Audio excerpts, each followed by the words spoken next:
Bonjour mesdames et messieurs, ici Léon Weinstein au micro, depuis Los Angeles, Californie. À la Maison-Blanche, lors d'une conférence de presse, Trump a annoncé que tout récemment, l'United States Air Force avait bombardé 3 sites nucléaires iraniens. Notre objectif était de détruire la capacité de l'Iran à développer un potentiel nucléaire. Récemment, les forces armées américaines ont mené des frappes de précision massives contre 3 sites nucléaires clés du régime iranien, Fordo, Natanz et Ispahan. Tout le monde a entendu ces noms pendant de nombreuses années alors qu'ils construisaient cette entreprise terriblement destructrice. Notre objectif était de détruire la capacité de l'Iran à enrichir de l'uranium et de mettre fin à la menace nucléaire du principal sponsor étatique du terrorisme dans le monde. Ce soir, je peux annoncer au monde entier que les frappes ont été un succès militaire remarquable. Les principales installations d'enrichissement d'uranium en Iran ont été totalement et définitivement détruites. L'Iran, le voyou du Moyen-Orient, doit maintenant faire la paix. S'ils ne le font pas, les futures frappes seront beaucoup plus puissantes et bien plus faciles. Pendant 40 ans, l'Iran a scandé « Mort à l'Amérique, mort à Israël ». Ils ont tué nos gens, leur arrachant bras et jambes avec des engins explosifs artisanaux placés en bord de route. C'était leur marque de fabrique. Nous avons perdu plus d'1 millier de personnes et des centaines de milliers à travers tout le Moyen-Orient et dans le monde sont morts à cause de leur haine. En particulier, tant de personnes ont été tuées par leur général Qassem Soleimani. J'ai décidé depuis longtemps que je ne laisserai pas cela arriver, que cela n'aurait pas lieu. Je veux remercier et féliciter le Premier ministre Bibi Netanyahou. Nous avons travaillé comme une équipe, peut-être comme personne ne l'a jamais fait auparavant, et nous avons accompli un travail énorme pour éliminer cette terrible menace pour Israël. Je veux remercier les militaires israéliens pour l'excellent travail qu'ils ont accompli et, ce qui est le plus important, féliciter les grands patriotes américains qui ont aujourd'hui dirigé ces machines extraordinaires, ainsi que tous les membres des forces armées des États-Unis. Avec une opération comme le monde n'en avait pas vu depuis des décennies, espérons que nous n'aurons plus besoin de leur aide de cette manière. J'espère que ce sera le cas.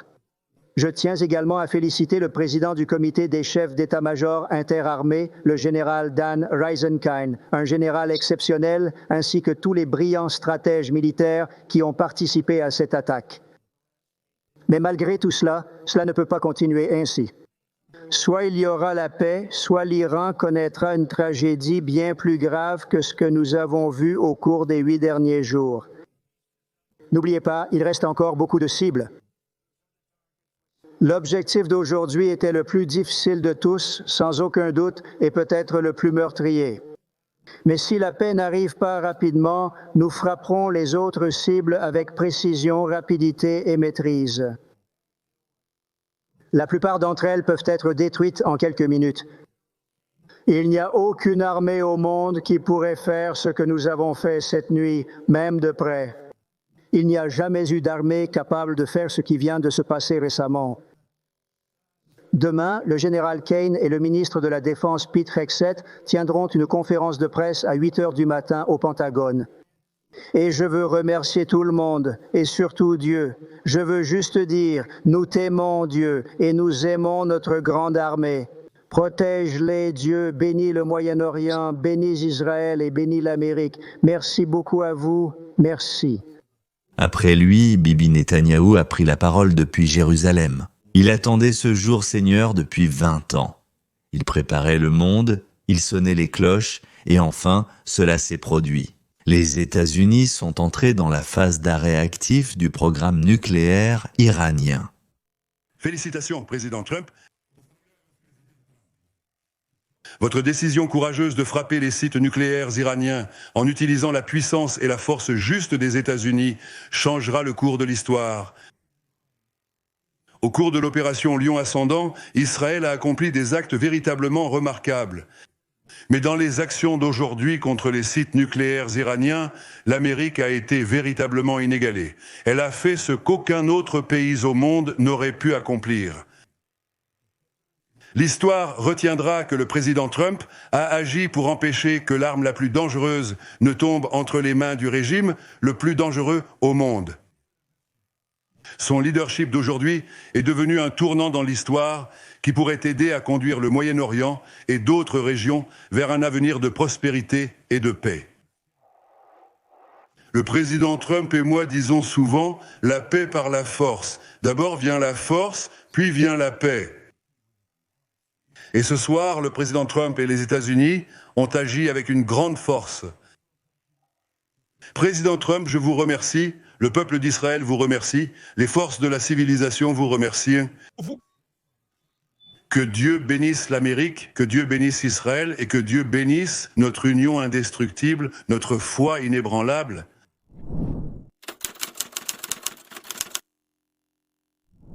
Si quelqu'un ne l'a pas encore entendu, il s'est passé des événements dans le Minnesota.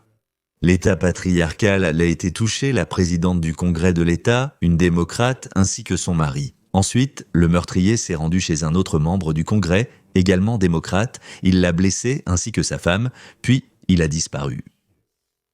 Immédiatement, la presse a commencé à répandre des rumeurs selon lesquelles il s'agissait d'un partisan de Trump, un républicain Make America Great Again. Après l'arrestation du meurtrier, quelqu'un est apparu, affirmant qu'il connaissait le tueur, qu'il avait même partagé un appartement avec lui une fois, et que le criminel était un admirateur et un partisan de Trump. Mais attendez de découvrir qui il est vraiment et quelle lettre d'aveu il a déjà écrite au FBI. Nous allons parler de la leçon d'économie que le ministre des Finances, Scott Bessent, a donné aux ignorants des médias qui n'arrivent toujours pas à comprendre. Comment les salaires augmentent-ils sous Trump? Alors que, selon eux, elles devraient diminuer. Et enfin, le dernier bulletin sur Israël, l'Iran, le monde qui nous entoure, et la réponse à la question de centaines de téléspectateurs et d'auditeurs ukrainiens, pourquoi l'Amérique aide-t-elle plus Israël qu'eux? En réalité, 30% des armes avec lesquelles l'Ukraine se bat proviennent encore des États-Unis. C'est ce qu'a déclaré Zelensky mercredi. Mais les Ukrainiens en veulent ce plus et sont découragés que les Juifs reçoivent davantage alors qu'eux reçoivent moins. D'ailleurs, je n'en suis pas sûr. Mais nous essaierons aussi d'y répondre à la fin de cette vidéo avant de passer à ces sujets et à d'autres questions importantes. Merci messieurs, mais d'écrire des commentaires très agréables. Je vous demanderai aussi d'écrire ce que vous préférez écouter afin de connaître vos préférences, pour ainsi dire. Et vous et moi, nous n'en avons pas tant que ça. Je choisis 3 ou 4 sujets, peut-être que je ne choisis pas ceux qui vous intéressent, donc faites-le moi savoir. Je vous demanderai aussi d'écrire ce qui ne vous intéresse pas. Eh bien, je pense que des choses différentes ne seront pas intéressantes pour différentes personnes. Oui, merci pour les likes, merci de recommander à vos amis. La chaîne grandit, l'audience s'élargit. En fait, pour 7000 abonnés, il y en a eu 14 qui se sont désabonnés. Évidemment, ce sont ceux qui n'ont pas envie d'écouter les informations que je présente. Ou bien, disons, mes analyses de l'actualité. Alors, abonnez-vous, écrivez, mettez des likes. Nous allons commencer par l'un des membres les plus intéressants du cabinet de Trump, à savoir Scott. Nous n'avons pas eu de récession. En réalité, l'économie est très forte. La croissance des revenus des ménages en avril a été de 0,7 dixième ou 0,8 dixième de %. Pour un seul mois, c'est tout simplement incroyable. Depuis plusieurs mois, en fait depuis que Trump est revenu au pouvoir, on entend dire qu'une récession nous attend. Les médias de gauche sont même allés jusqu'à évoquer une théorie du complot, affirmant que l'équipe de Trump essaie délibérément de provoquer une récession pour forcer la Fed à baisser les taux. Tout cela s'est avéré faux, il n'y a pas eu de récession. Leur affirmation selon laquelle les tarifs entraîneraient une flambée de l'inflation s'est avérée fausse. Leur affirmation selon laquelle les tarifs conduiraient à des rayons vides et à une hausse excessive des prix s'est également révélée erronée. En réalité, toute cette analyse n'est pas simplement erronée. La semaine dernière, nous avons appris que Trump avait accompli ce qu'aucun autre président n'avait réussi à faire. Sa politique a conduit à une augmentation des salaires réels des travailleurs américains. Et par salaire réel, j'entends en tenant compte de l'inflation pour les travailleurs horaires, qui ont augmenté de 2% en seulement 5 mois. Pour ceux qui ne comprennent pas, cela signifie une augmentation de salaire de 2% par mois. Si cela continue ainsi, cela fait 25% par an. Qu'est-ce que 25% par an? Disons que vous gagnez 100 000 $ par an. L'année suivante, cela signifie 125 000 $. L'année d'après, plus de 150 000 $. Donc, en 4 ans, vous doublez votre salaire et au lieu de 100 000, vous commencez à toucher 200 000. Ce n'est pas un cours d'arithmétique, donc en réalité, c'est plus que 200 000 si ça augmente un peu. Mais ce n'est pas important. Ce n'est pas important maintenant. L'essentiel, c'est que votre salaire double en 4 ans. Je pense que d'habitude, ce n'est pas le cas pour les gens. Bien sûr, il y a des gens à qui cela arrive, mais 2% par mois, cela signifie un doublement du salaire tous les 4 ans. D'accord, aucun autre président n'a même réussi à s'en approcher. En d'autres termes, en laissant entrer des millions de clandestins dans le pays, les démocrates ont créé une concurrence pour les Américains qui occupent les emplois les plus simples et les moins bien payés, parce que les nouveaux arrivants acceptent de travailler pour moins d'argent. De plus, un grand nombre d'Américains se sont retrouvés soit partiellement, soit totalement sans emploi, ce qui signifiait qu'ils ont commencé à recevoir de l'argent. Ils prennent de l'argent non pas parce qu'ils sont de mauvaises personnes, mais ils puisent dans la caisse commune, ce qui oblige à augmenter les impôts, surtout de l'essence à la taxe foncière.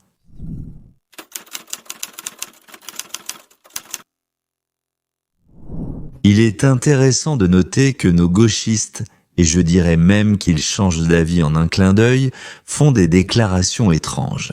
Je vais maintenant vous prouver que pour les gauchistes, le capitalisme est plus effrayant et plus terrible que le fanatisme religieux, le fascisme ou le communisme. Là-bas, il peut y avoir n'importe quoi. Est-ce que c'est une question de principe pour Donald Trump que l'Iran ne possède pas d'armes nucléaires? Pourquoi cela devrait-il préoccuper les États-Unis? Pourquoi sommes-nous alliés avec Israël? Pourquoi cela? Il dit, parce qu'il scande « mort à l'Amérique ». Il scande « mort à l'Amérique ». J'étais en Iran en 2014, j'assistais à un rassemblement, ces jeunes gosses scandaient « mort à l'Amérique ». J'avais un accompagnateur, je lui ai demandé ce qu'ils disaient. Ils disent « mort à l'Amérique ». Ils ont fini de scander. 2 jeunes hommes Sambachi sont venus me voir et ont demandé « êtes-vous américain ?» J'ai répondu « oui ». Il a dit « nous voulons vous souhaiter la bienvenue dans notre pays ». Alors, nous aimons la culture américaine et nous aimons les films américains. Il voulait parler de tout cela. L'Iran est le pays le plus occidental de tout le Moyen-Orient, c'est-à-dire que tout... Le pays crie mort à l'Amérique, mort y à l'Amérique, mort y à l'Amérique. Quand ils finissent que de crier, ils se tournent vers les Américains qui sont juste là, pendant qu'ils crient mort à l'Amérique, mort. Les Américains sont assis juste à côté, sourient et disent « Nous aimons l'Amérique, nous vous adorons tout simplement ». Et ces Américains comprennent que l'Iran, ils comprennent que l'Iran, enveloppé dans un tchador. Les femmes avec le jet des homosexuels du haut des immeubles, avec la lapidation des épouses infidèles, avec la coupe des mains d'un garçon qui a volé un pain au marché à cause de la faim. Cet Iran... L'Iran est le pays le plus occidental de tout le Moyen-Orient. L'Iran est l'État le plus européanisé du Moyen-Orient. Peut-être qu'il la comparait au Royaume-Uni, où il y a déjà plus de mosquées construites qu'en Iran. Nous avons bien plus de points communs avec eux qu'avec de nombreux pays avec lesquels nous avons des alliances. Peut-être que la gauche a beaucoup de points communs avec les fanatiques de l'islam, j'en suis même certain. Mais pour l'instant, l'Amérique se remet de la gauche et ne sombre pas dans l'obscurantisme qu'il nous préparait depuis l'arrivée d'Obama au pouvoir.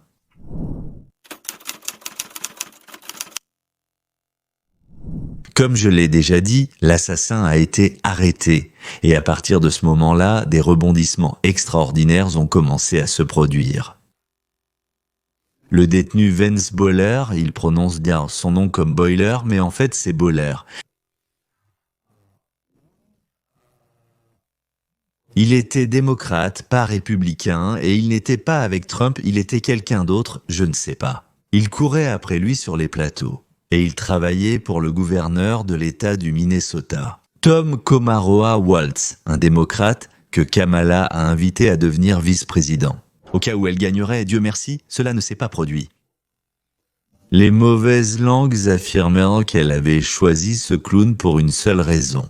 Il était le seul à côté de qui elle ne paraissait pas complètement idiote. Vance a écrit une lettre au meurtrier. Voilà celle-ci. Oui, la lettre au directeur du FBI, Kash Patel, disant que le gouverneur Waltz l'a engagé pour tuer un sénateur de l'État. Amy Klobuchar. Pourquoi? Il l'explique juste là-bas. Tim Walz voulait vraiment prendre sa place au Sénat des États-Unis.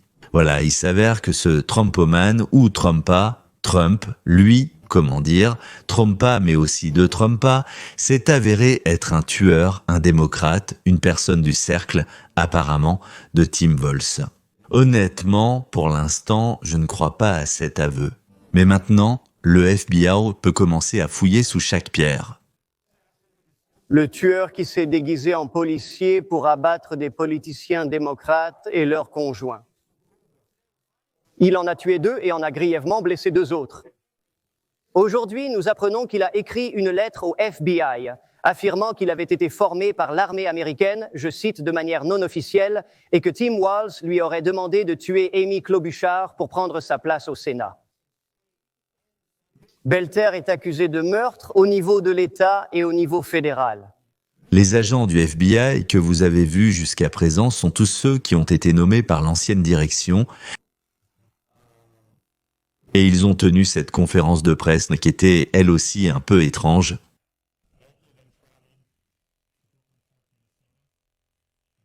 Ensuite, Belter s'est rendu à Brooklyn Park dans le Minnesota, au domicile de la représentante de l'État du Minnesota, Melissa Hartman. Vers 3h30 du matin, Belter est arrivé chez la représentante Hartman. Avec son véhicule utilitaire sport noir portant des plaques de police, il s'est garé dans l'allée et a laissé les gyrophares allumés sur son véhicule, comme s'il était un policier. Belter s'est approché de la maison de la représentante Hartman, à nouveau habillé comme un policier, avec un gilet tactique, un gilet pare-balles et ce même masque hyper réaliste. Il était armé et portait une lampe de poche. Avant qu'il n'entre dans la maison, 2 policiers de Brooklyn Park sont arrivés sur les lieux. Avant que Byler n'entre dans la maison, 2 policiers étaient déjà arrivés à la maison. Ils ont également été envoyés pour vérifier la sénatrice, la représentante Hartman, après qu'il a été signalé qu'il y avait eu des coups de feu visant la sénatrice Hartman. Lorsqu'ils sont arrivés sur les lieux, ils ont vu le véhicule utilitaire sport noir de Belter garé dans l'allée avec les feux de détresse allumés et ils ont aperçu Belter lui-même debout devant la maison, à quelques pas de la porte. Lorsque Belter a vu les officiers sortir de la voiture, il a sorti une arme et a commencé à tirer. Il a fait irruption dans la maison par la porte d'entrée, tirant à l'intérieur. Il a tiré à plusieurs reprises. Dans la maison. Quelqu'un devrait vérifier comment va le gouverneur Tim Walz, parce que vous vous souvenez comment il disait qu'il ressentait une petite montée d'adrénaline quand il ouvrait l'application et voyait que les actions de Tesla baissaient. J'ai peur d'imaginer cette excitation et ce plaisir dégoûtant, horrible et pervers que ces pertes lui procurent. Donc, la situation au Minnesota, liée à un fanatique politique meurtrier et ancien nommé de Tim Walz, Wens Belter, devient de plus en plus étrange. Bien sûr, c'est précisément à propos de cet homme que la gauche nous a immédiatement dit qu'il était un extrémiste d'extrême droite de Make America Great Again, qu'il avait fait cela au nom de Donald Trump, et que tout le mouvement Make America Great Again était coupable. Et même à ce moment-là, j'ai dit « Attendez une minute, regardons vraiment les preuves ». C'était bien sûr étrange que la gauche ait immédiatement déclaré « Écoutez ce que son colocataire a dit ». C'est une preuve irréfutable. Mais jusqu'à présent, les forces de l'ordre refusent de publier le véritable manifeste. Oui, ses propres notes et paroles, c'est d'abord cela. Et deuxièmement, apparemment, au cours des dernières 24 heures, de nouveaux détails provenant de ses écrits sont apparus, où il affirme maintenant que, contrairement à la version selon laquelle il serait soi-disant anti-Tim Walz, le tueur du Make America Great Again en réalité, il déclare Dans cette lettre, je cite incohérente, selon les forces de l'ordre, il est dit que le gouverneur Tim Walz aurait prétendument ordonné à l'auteur de tenter de tuer la sénatrice démocrate du Minnesota, Amy Klobuchar, afin que Tim Walz puisse prendre sa place au Sénat. Maintenant, en disant cela, est-ce que j'affirme ici que Tim Walz a vraiment fait cela? Je veux dire, en réalité, je ne le pense pas. Il me semble, comme nous l'avons déjà dit au début, qu'il est assez évident que ce type est juste un schizophrène, un déséquilibré. Mais cela soulève à nouveau de sérieuses questions sur le pourquoi. D'accord, si la motivation n'est pas du tout claire. Et vous avez par exemple la gauche qui dit que c'était l'œuvre de Make America Great Again et la droite affirme que ce n'est pas le cas. Pourquoi les forces de l'ordre ne mettent-elles pas simplement fin à cette question une bonne fois pour toutes en publiant le manifeste et, sans apparemment se fier aux suppositions de tout le monde? Et, deuxièmement, encore une fois, pourquoi on ne parle plus du tout de cette histoire? Toute cette situation, honnêtement, est un peu étrange. D'ailleurs, ça m'a surpris qu'aucun média de gauche n'en parle nulle part. Avez-vous vu quelque chose à propos de ces meurtres et des liens avec Tim Walz dans des podcasts russophones, par exemple? Non, je n'ai rien vu. Et pourtant, ce sont des événements très médiatisés impliquant un ancien candidat à la vice-présidence des États-Unis. Cette semaine, nous avons également eu une situation, les gars, où un donateur et lobbyiste du Parti démocrate nommé Jonathan Bone a été arrêté pour avoir proféré des menaces de violence au Capitole de l'État du Minnesota. Et vous savez, c'était assez indéniable. Comme vous pouvez le voir, il faisait des dons via ActBlue, il a fait des dons à America, Hillary. Vous savez, je pose simplement une question sincère. Je ne comprends pas ce qui se passe dans le Minnesota avec tous ces fous, et pourquoi tant d'entre eux semblent être attirés par Tim. Parce que... Qu'il y a évidemment Wens Bolter qui est un nommé politique de Walz. Même avant cela, bien sûr. N'oublions pas que l'un des vandales de Tesla, que comme vous le savez, on a vu en train de commettre ces, crimes, incendies criminels et tout ça. Littéralement, c'était aussi un ancien employé de Tim Walz, vous comprenez? Il me semble qu'il était employé ou quelque chose comme ça. Il travaillait soit au bureau du gouverneur, soit dans la campagne électorale, quelque chose comme ça. C'est littéralement, une tendance récurrente que vous observez constamment. Donc je ne comprends pas vraiment ce qui se passe avec tous ces fous. Il semble que Tim Walz ne soit pas tout à fait normal, et il semble qu'il aime ça, et qu'il attire à lui des gens qui ne sont pas tout à fait normaux non plus. Ce serait drôle d'avoir un lunatique à la Maison-Blanche après notre vieux sénile atteint d'Alzheimer. Parce qu'alors, on dirait « Ah, on voudrait bien que Biden revienne. » Zico. Que Dieu nous préserve de penser ça, même une seconde.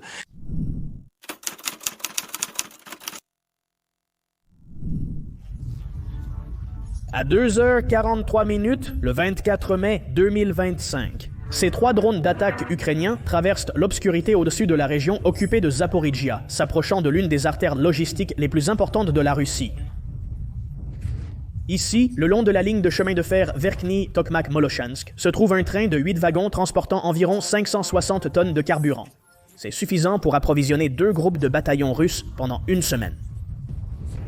Mais les Russes ne se doutaient même pas qu'environ 60 secondes plus tard, ce carburant brûlerait déjà dans la campagne ukrainienne et non à l'intérieur d'un char russe.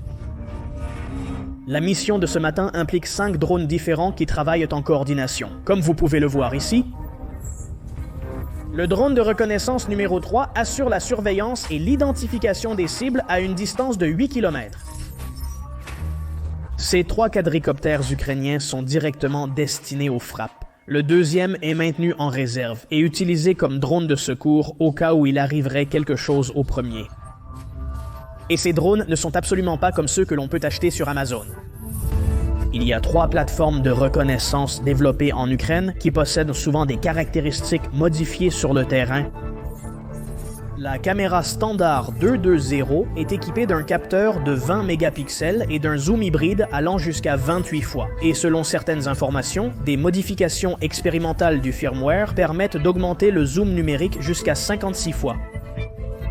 Certains exemplaires ont été équipés de modules thermiques supplémentaires, ce qui permet de mener des reconnaissances thermiques et de détecter des sources de chaleur la nuit.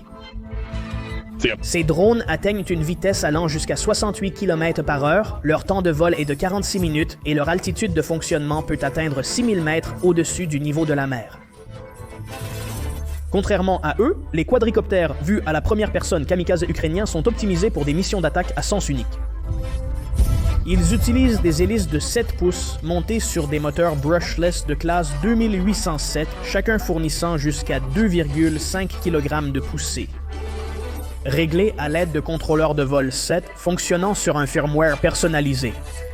Ces drones atteignent des vitesses de plus de 140 km/h en vol en piqué, et ils restent stables même lors d'impact à grande vitesse, ce qui en fait l'un des moyens de frappe les plus efficaces et les moins coûteux dans la guerre moderne. Dans un centre de commandement sécurisé situé à 30 km, les opérateurs de drones ukrainiens observent les images thermiques lorsque la signature thermique caractéristique apparaît sur le paysage frais. Le capteur thermique TRI détecte une différence de température allant jusqu'à 0,05 degrés Celsius à une distance pouvant atteindre 200 mètres CSTC. La plateforme de reconnaissance a été modifiée grâce à un micro-logiciel permettant de contourner les systèmes russes de détection aéroscope, qui suivent habituellement les drones transmettant des signaux non chiffrés. L'opérateur principal du renseignement confirme le contact visuel avec le train de carburant via une communication chiffrée. La signature thermique montre comment le moteur diesel de la locomotive crée une tache de chaleur brillante sur le paysage nocturne, ce qui facilite grandement l'identification de la cible même dans l'obscurité totale. Le canal de renseignement transmet toutes ces informations en temps réel aux opérateurs de la zone de frappe dans le bunker de commandement. 3 opérateurs de frappe vus à la première personne confirment la réception des données sur les cibles via leur système de communication chiffré. Chaque quadricoptère ukrainien à usage unique est très probablement équipé d'une ogive cumulative pesant 2,6 kg, comme celle-ci, spécialement conçue pour une attaque unique. Les ogives sont équipées de systèmes de détonation à 2 étages, avec des charges cumulatives en acier trempé et en alliage de tungstène, capables de percer 22 mm d'acier trempé. C'est largement suffisant pour percer les parois des citernes à carburant russe standard, d'une épaisseur de 10 à 15 mm. Les charges cumulatives concentrent l'énergie explosive en jets focalisés se déplaçant à plus de 30 000 pieds par seconde, perçant instantanément les citernes et enflammant leur contenu, à des températures dépassant 2500 degrés Celsius. Il est intéressant de voir comment des dispositifs bon marché dans les guerres aériennes du XXIe siècle ont commencé à remporter des affrontements auxquels auparavant ne participaient que des armements très coûteux. Et pour finir, la cerise sur le gâteau.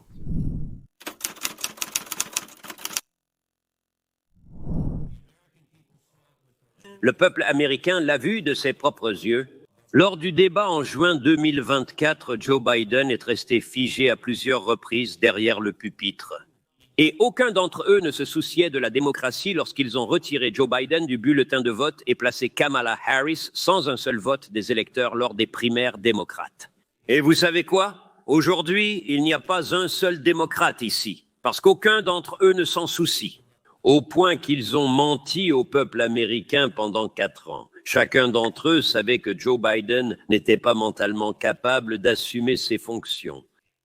Il y a un mot yiddish, chutzpah, et c'est vraiment de la chutzpah. Comment avons-nous pu mentir et cacher ce que tout le monde savait parfaitement ? Merci au fils d'un émigré cubain d'avoir rappelé le yiddish et de l'avoir utilisé correctement. La preuve la plus évidente du déclin de Biden, c'est la signature du président, symbole du pouvoir exécutif qui a été confié à une machine. Peut-on transmettre ce pouvoir à un employé ou à une machine sans l'autorisation explicite du président ? Jamais.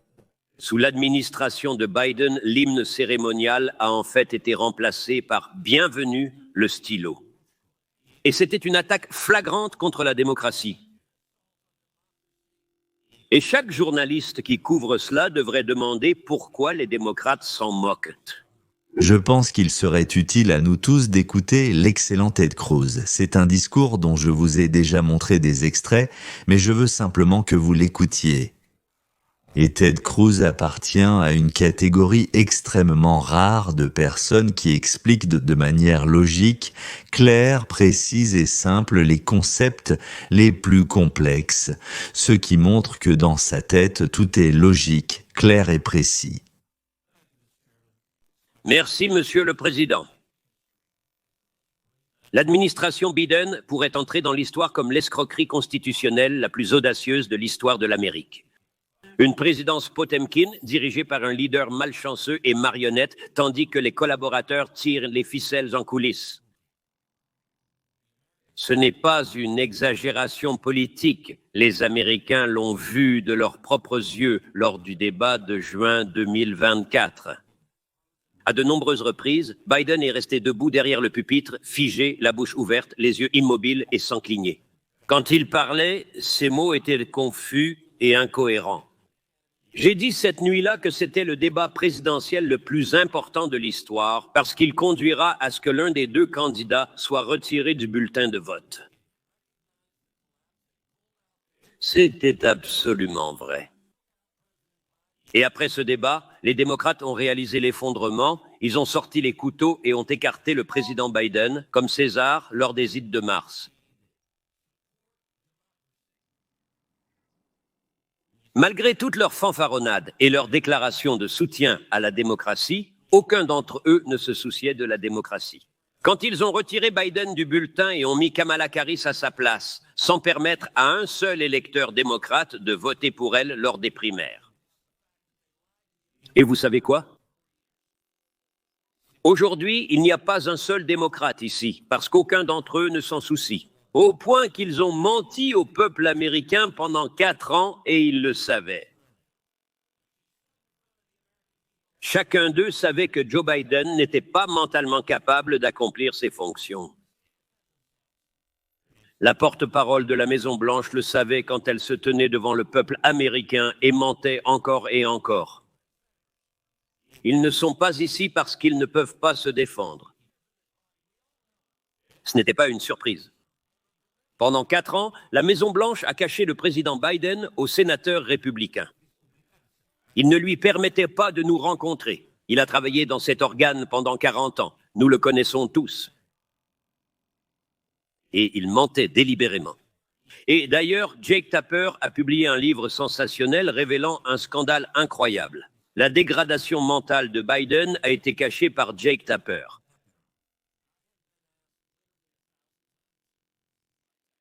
Il y a un mot yiddish, chutzpah, et ça c'est vraiment de la chutzpah. Comment avons-nous pu mentir et cacher ce que tout le monde savait? Les Texans m'ont littéralement demandé 1000 fois, qui dirige le pays? Et maintenant, je vais vous donner la réponse la plus effrayante. Je ne sais pas. Je ne sais vraiment pas. Point final.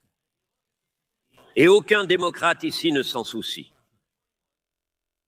Le président Biden a publié 78 décrets exécutifs. La preuve la plus évidente, c'est de savoir si ce pouvoir peut être transmis à un membre du personnel ou à une machine sans l'autorisation explicite du président. Jamais. Et si l'on regarde les statistiques, elles sont tout simplement stupéfiantes. En 2021, le président Biden a signé 78 décrets. Aucun d'entre eux n'a été signé avec un autoplomb. La première année de sa présidence, je suppose que Biden était relativement lucide et il a signé manuellement tous les 78 décrets. Cependant, lors de la deuxième année, l'autoplomb fait son apparition. Le premier décret signé avec l'autoplomb a été émis le 15 juillet 2022. Après ce jour, 100% de tous les décrets émis en 2022 ont été signés avec l'autoplomb. Permettez-moi de vous poser une question d'un point de vue juridique. Si une loi est adoptée par les 2 chambres du Congrès et envoyée à la Maison-Blanche et qu'un membre du personnel la signe avec l'autoplomb sans l'autorisation du président, cette loi est-elle considérée comme légalement adoptée et signée? Non. Et si un décret exécutif est émis et qu'un membre du personnel le signe avec l'autoplomb sans l'autorisation du président, ce décret a-t-il une valeur juridique? Non.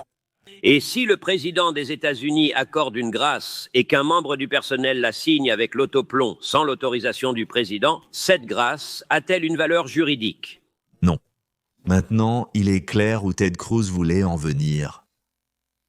Si une grâce présidentielle est signée sans indication claire du président et signée par quelqu'un d'autre ou par une plume automatique, cet ordre de grâce est-il valable? Et la réponse a été un non clair. À la prochaine.